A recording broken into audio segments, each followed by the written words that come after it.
82nd problem करेंगे अब हम। मैं थोड़ा तेजी से प्रॉब्लम्स को कर रहा हूं सिर्फ इसलिए कि आज लास्ट सेशन है डिस्कशन का, बहुत करा दिए मैंने प्रॉब्लम्स। आज जितने हो जाएंगे उतने अधिक से अधिक करते जाता हूं, इसलिए थोड़ा तेज करते जा रहा हूं। A small source of sound oscillate in simple harmonic motion with an amplitude of 17 centimeter. Amplitude is 17 centimeter. A detector is placed. जैसे इस तरह का हम एक सोर्स बना लेते हैं और यह एक सिंपल हार्मोनिक मोशन कर रहा है और इधर कोई डिटेक्टर डी लगा हुआ है।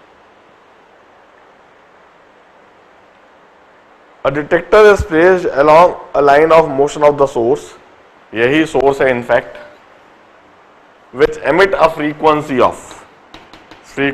of 800 hertz, which travels, ऐसे स्पीड ऑफ साउंड की स्पीड दे रखी है 340 meters per second. If the width of frequency band detected by the detector is 8 hertz, find the time period. Frequency band is 8 hertz, means the apparent frequency of dash is f plus or minus 4 hertz, means apparent frequency is 800 plus or minus 4 hertz. तो अब मैं इधर से speed निकाल सकता हूं। Source move कर रहा है F dash equal to F into V by V minus V S. तो इधर मैं लिखता हूं 804 is equal to 800 into V की जगह पर 340 upon 340 minus V. This is the speed of that sound. 340 minus V is equal to 800 upon 804 into 340। इधर से भी आ जाएगा। Now this v is equal to omega into amplitude. I think इसे solve करने पर ये जो v आएगा, आप सॉल्व करके एक बार देखिए जरूर, और 338.3 समथिंग कुछ दिखेगा यह आपको, 338.3।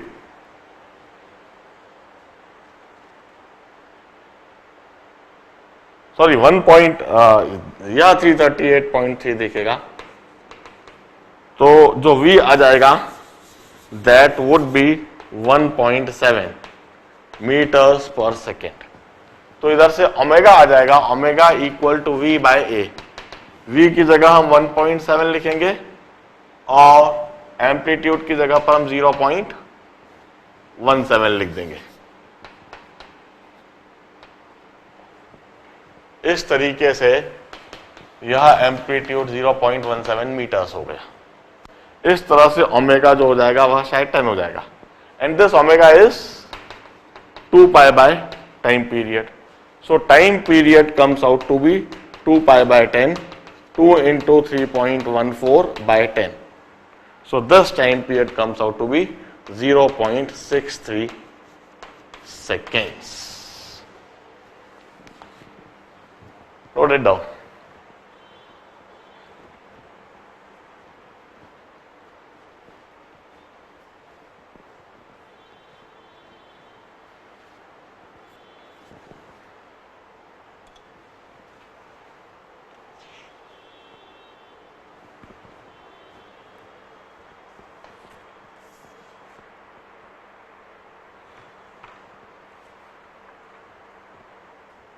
थर्ड प्रॉब्लम करते हैं अब।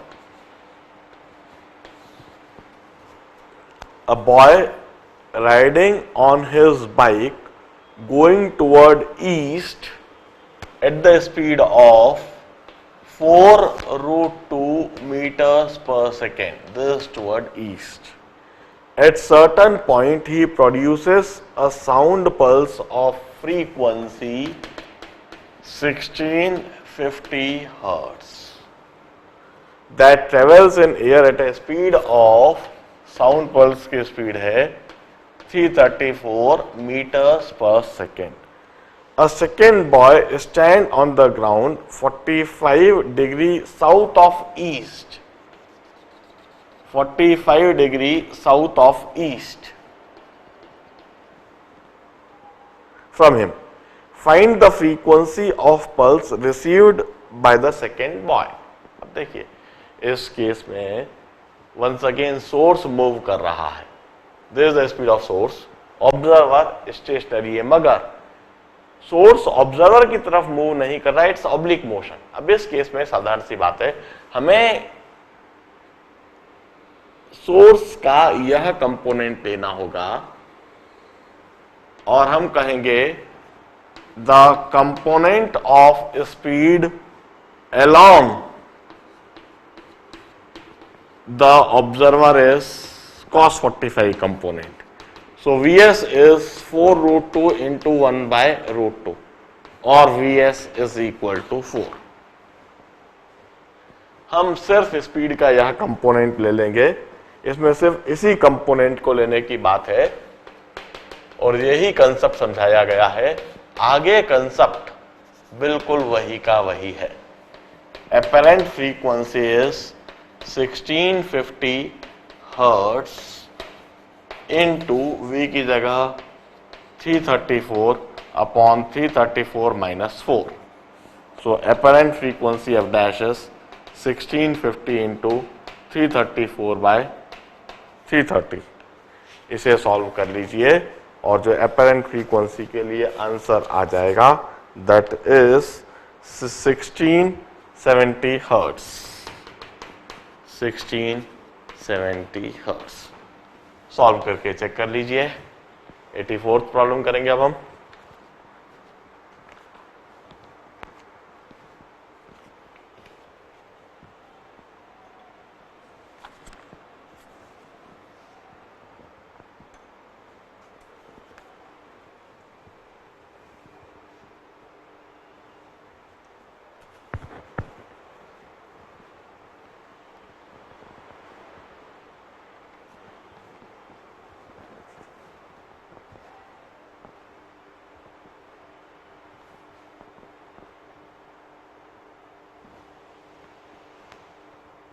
चलिए अब 84th प्रॉब्लम करेंगे.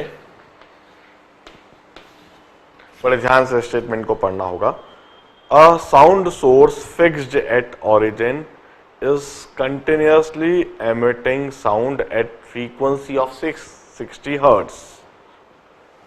Frequency emitted is 660 hertz. The sound travels in air at the speed of 330 meters per second. Listener is moving along the line. Listener is moving along this line x equal to 336 at a constant speed of this observer at a constant speed of 26 meters per second.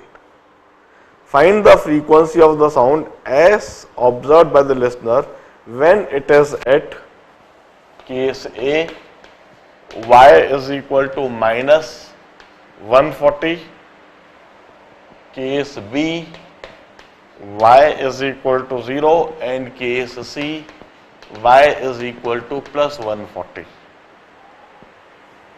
अब देखिए, the source is at origin. Source is at origin. अब जब वह minus 140 पर है इधर कहीं, यह हुआ 336 कॉमा माइनस 140, तब यह जो स्पीड है यह एंगल थीटा हुआ. मैं इस थीटा की वैल्यू लिख देता हूं क्योंकि ये जब प्लस 140 पर भी होएगा तभी यह एंगल थीटा बनेगा. यह एंगल थीटा बनेगा. तो मैं कॉस थीटा की वैल्यू लिख देता हूं इधर से क्योंकि मुझे कॉस कंपोनेंट लगेगा. कॉस थीटा की जो वैल्यू हो जाएगी that would B this is 140 upon under root of 336 square plus 140 square. यह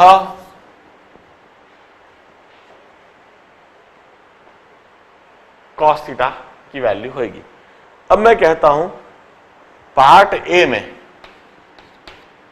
अप्रोच स्पीड, मैं अप्रोच स्पीड लिखता हूं। Approach speed would be v naught cos theta, that is 26 into 140 by under root of 146 square plus 336 square, this much meters per second. This is the approach speed. So apparent frequency f dash would be 660 into 330।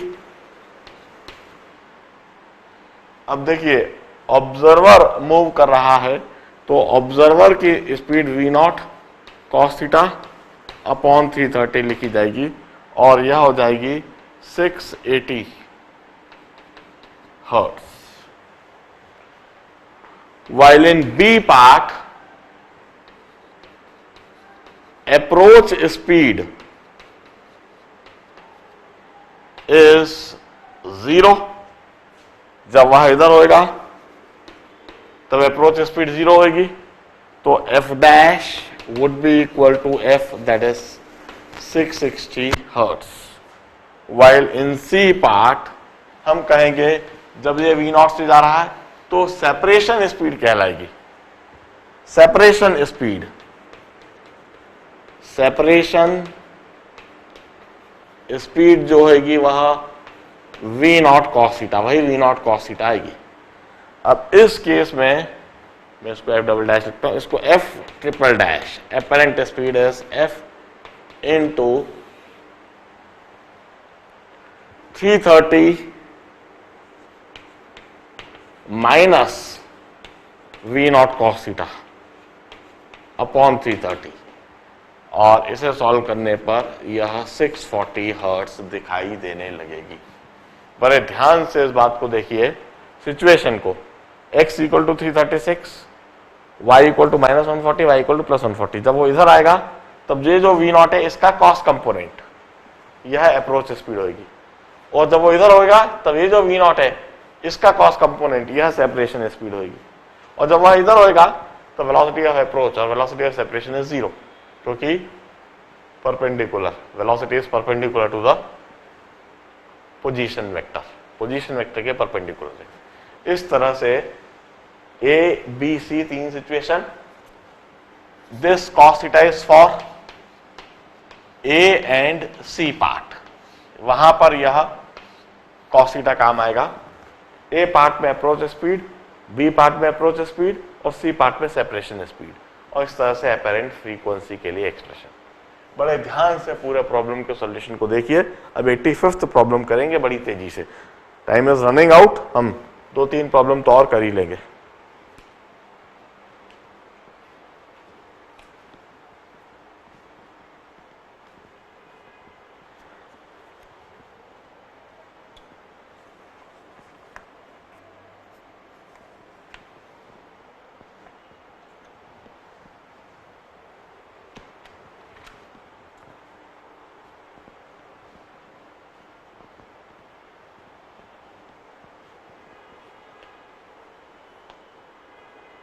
अब हम 85th problem भी कर डालते हैं। We are about to finish this chapter, in fact. A boy riding on a bicycle going at, this is the velocity speed of boy, 12 kilometer per hour or 12 into 5/18 meters per second or 10/3 meters per second. Whistle toward a vertical wall. यह जो boy है it's moving toward a vertical wall. Whistles at his dog on the ground. If the frequency of whistle is 1600 hertz and the speed of sound in air is 330 meters per second, find the frequency of the whistle received by the ball. तो ए part तो बिल्कुल ही simple हो गया, frequency F dash F into source is moving, so V into V minus VB.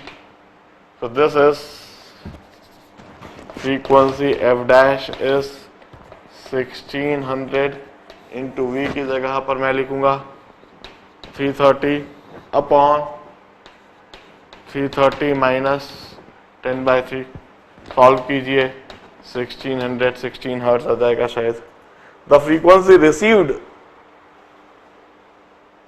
the frequency of the reflected whistle as received by the boy. तो reflected whistle की frequency निकालने के लिए f double dash equal to f into, अब observer भी move कर रहा है प्लस VB से और सोर्स भी मूव कर रहा है माइनस VB से. तो अब जो मैं फ्रीक्वेंसी f डबल डैश निकालूंगा this is 1600 into 330 plus 10/3 upon 330 minus 10/3. Solve it. 1632 hertz. ध्यान रहे जब यह बॉय मूव कर रहा है मतलब सोर्स मूव कर रहा है, टकरा कर जब यह साउंड वेव लौट के आ रही है और बॉय ही रिसीव कर रहा है तो ऑब्जर्वर भी मूव कर रहा है, सोर्स भी मूव कर रहा है टुवर्ड ऑब्जर्वर और ऑब्जर्वर भी मूव कर रहा है टुवर्ड द सोर्स.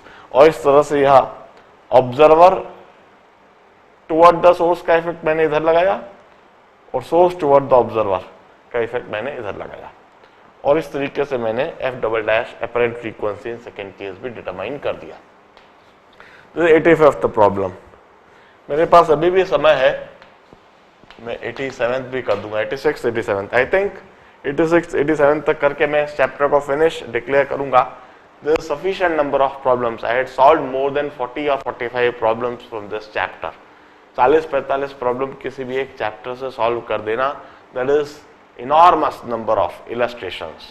अब इसके बाद आपको ऑटोनॉमी डेवलप हो जानी चाहिए. आप सेल्फ से अधिक प्रॉब्लम्स जहां जहां साउंड वेव्स के मिलते हैं उनको करने की पोजीशन में आ जाना चाहिए. 86 प्रॉब्लम सॉल्व करेंगे, इसके बाद 87 करेंगे और फिर हम फिनिश डिक्लेयर करेंगे. प्लीज इसे नोट डाउन कर लीजिए.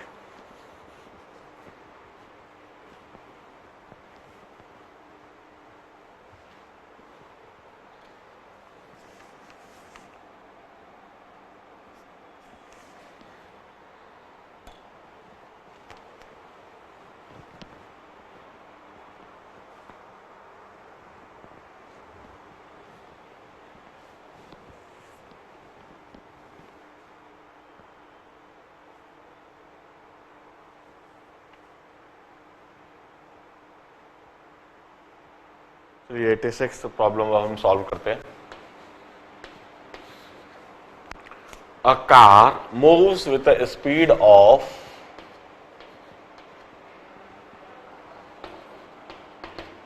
54 kilometers per hour.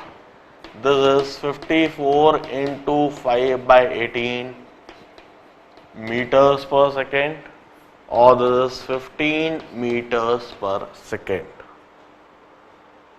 Toward a cliff, there is a cliff.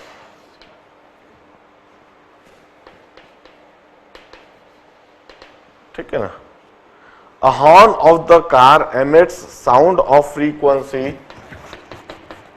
400 hertz at a speed of 335 meters per second. Find the wavelength of the sound emitted by the horn in front of the car.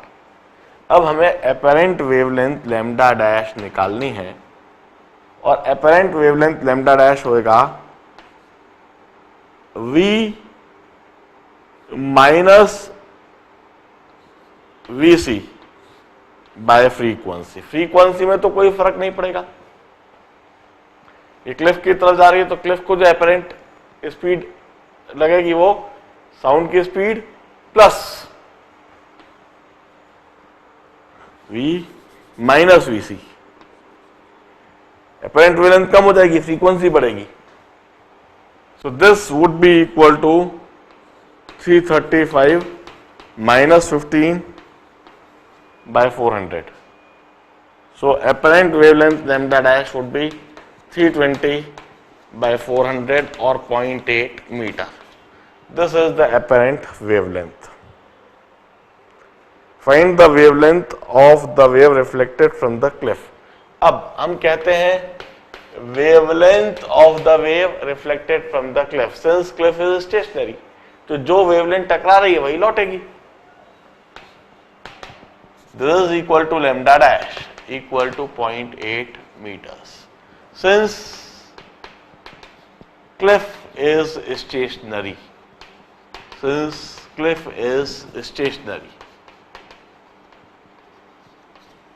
therefore incident lambda is equal to reflected lambda. Incident wavelength और reflected wavelength बराबर होगी। This is the wavelength of reflected wave from the cliff. What frequency does a person sitting in car hears for the reflected sound wave?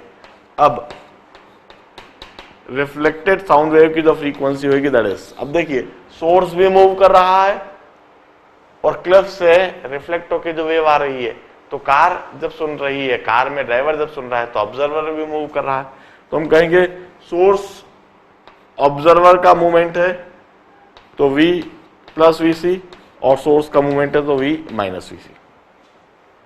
तो apparent frequency f dash is, incident frequency is 400 hertz into v 335 plus 15 upon 335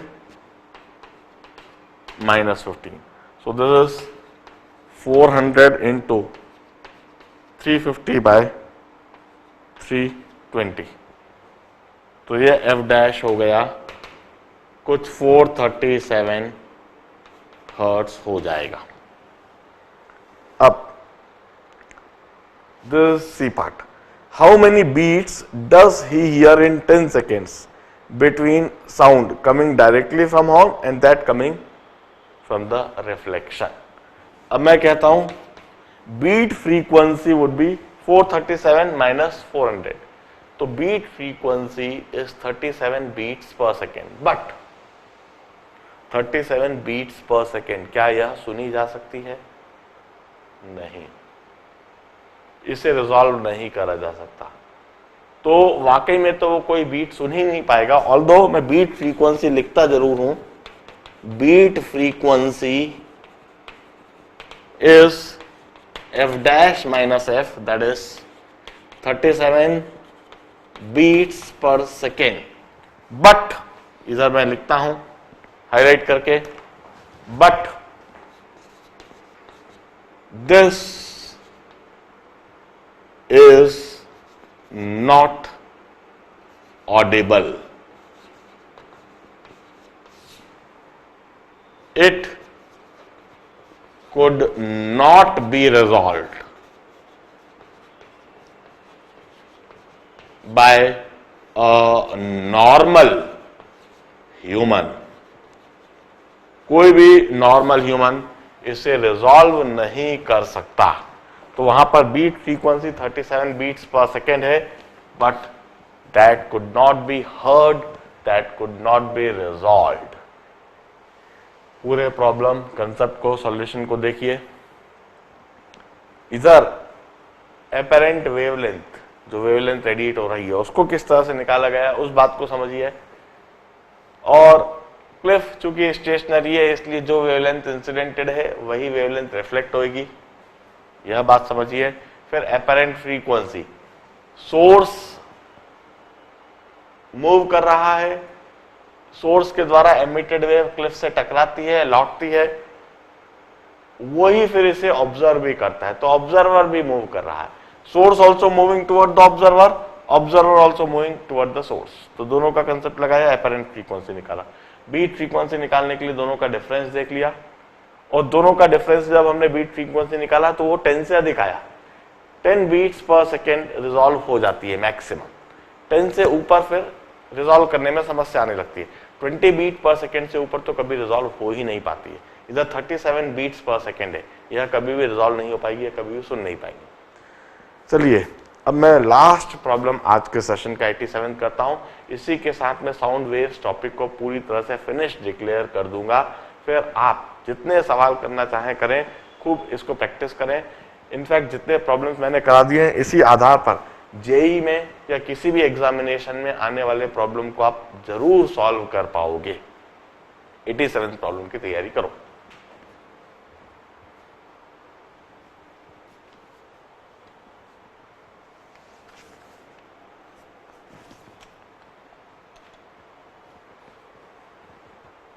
चलिए अब आज के session का, in fact sound waves topic का हम last problem discuss कर रहे हैं, 87th problem.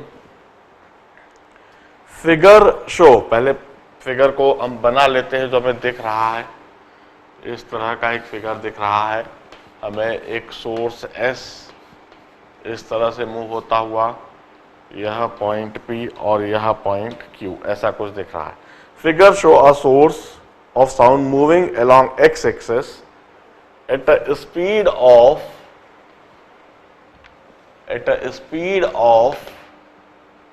22 meters per second, continuously emitting a sound of frequency 2 kilohertz, which travels in air at a speed of 330 meters per second. A listener Q on y-axis. Here is the listener Q on y-axis at a distance of 330 meters from the origin. At t equal to 0, the source crosses the origin P. This is the origin. At t equal to 0, source इधर से cross करता है। When does sound emitted from the source at P reaches the listener Q? इस P से emit की गई sound Q तक कब पहुंचेगी? तो मैं कहता हूं sound speed is distance upon time, और time is distance upon velocity.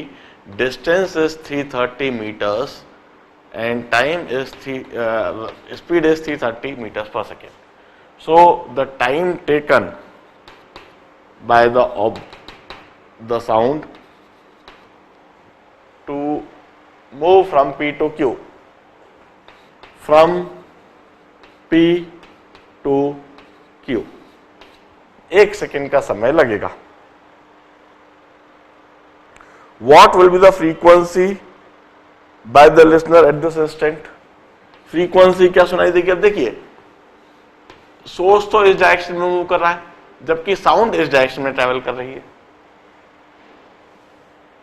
The relative motion P और Q के बीच में कोई वेलोसिटी ऑफ अप्रोच या स्पीड ऑफ अप्रोच या स्पीड ऑफ सेपरेशन तो है नहीं। This is the line joining P and Q, और सोर्स इस डायरेक्शन में मूव कर रहा है, साउंड इस डायरेक्शन में ट्रेवल कर रही है। तो मैं कह रहा हूं एपेरेंट फ्रीक्वेंसी में कोई फर्क नहीं आएगा। एपेरेंट फ्रीक्वेंसी वही ओरिजिनल फ्रीक्वेंसी 2 किलोहर्ट्ज के बराबर ही सुनाई देगी, कोई फर्क नहीं आएगा। Where will be the source at this instant? अब जब तक साउंड P से Q तक ट्रेवल करी तब तक 1 सेकेंड का समय हुआ। उस 1 सेकेंड में सोर्स आगे बढ़ जाएगा। कितना आगे बढ़ जाएगा? 1 सेकेंड में सोर्स 22 मीटर से ही आगे बढ़ जाएगा। D equal to 22 metre along x axis. x axis के along वह 22 मीटर की दूरी पर होगा जब वह साउंड Q तक पहुंचेगी। Now this is a very simple problem. बड़ा फिगर देकर, इतना लंबा स्टेटमेंट देकर उनने व्यर्थ में हमें साइकोलॉजिकली हैरेस करने की कोशिश जरूर करी थी। कॉम्प्लिकेटेड एक फिगर दे दिया और इतना बड़ा स्टेटमेंट दे दिया, जबकि है वो बिल्कुल रद्दी सा घटिया सा सवाल, उसमें कोई खास कंसेप्ट नहीं है, बड़ा आसानी से हो जाता है। इस तरह के प्रॉब्लम्स जेई में अपीयर होते हैं। And with this problem I declare the finish off the chapter sound waves. इसी के साथ साउंड वेव्स चैप्टर पूरी तरह से कंप्लीट हो चुका है, फिनिश हो चुका है। मैंने मेरी तरफ से सारी थ्योरी, सारे कंसेप्ट, सारे फंडामेंटल्स बड़े डिटेल में समझाए। मैंने एनालिटिकल अप्रोच के साथ भी समझाया और न्यूमेरिकल अप्रोच के साथ भी समझाया है। सारे डेरिवेशन, सारे कंसेप्ट, सब कुछ आए हैं। बोर्ड एग्जामिनेशन के लिए भी जो हमें सारे डेरिवेशंस चाहिए होते हैं, स्कूल एग्जामिनेशंस के लिए वह सारे डेरिवेशंस भी आए हैं, और कॉम्पिटिटिव एग्जामिनेशंस के लिए जिस तरह के कंसेप्ट ऑफ फंडामेंटल्स और न्यूमेरिकल प्रॉब्लम्स चाहिए होते हैं, हमने वह भी ढेर सारे डिस्कस कर लिए हैं। इसके बाद now you need to practice lot of objective problems. आपको सिंगल चॉइस ऑब्जेक्टिव प्रॉब्लम्स भी ढेर सारे करने चाहिए, कम से कम 100-125, और मल्टीपल चॉइस ऑब्जेक्टिव प्रॉब्लम्स भी आपको ढेर सारे करने चाहिए, वह भी कम से कम 100-125। जब ढेर सारे आप ऑब्जेक्टिव प्रॉब्लम्स, लगभग 200-250 ऑब्जेक्टिव प्रॉब्लम्स आप कर चुके रहोगे, तो ये सारे कंसेप्ट फंडामेंटल रिवाइज भी हो जाएंगे और एग्जामिनेशन में ऑब्जेक्टिव्स करने का तरीका भी आ जाएगा। इसके साथ साथ में आपको न्यूमेरिकल प्रॉब्लम और भी लगभग 30-40 से 50 न्यूमेरिकल प्रॉब्लम्स और भी करने चाहिए। You need to solve variety of problems like match the column, comprehension based. आपको जो मैंने स्टडी पैकेज दिया है, इस स्टडी पैकेज को आप पूरा सॉल्व करो। इसमें जो problem from IIT JEE section है उसको भी पूरा सॉल्व करो। उससे आपको कॉन्फिडेंस आएगा कि इसके पहले आए हुए कॉम्पिटिटिव एग्जामिनेशन में जितने प्रॉब्लम्स थे वो हम सॉल्व कर पा रहे हैं। इस पैकेज को पूरा कर लेने के बाद, इस थ्योरी को पूरा समझ लेने के बाद, इन सारे प्रॉब्लम्स को करने के बाद, किसी भी एग्जामिनेशन में ऐसा प्रॉब्लम, ऐसा कोई सवाल हो ही नहीं सकता जो आप ना कर सको। इट्स अ गारंटी, आप हर तरह के सवाल को करोगे। With that I wish you all the best. Goodbye, have a nice day.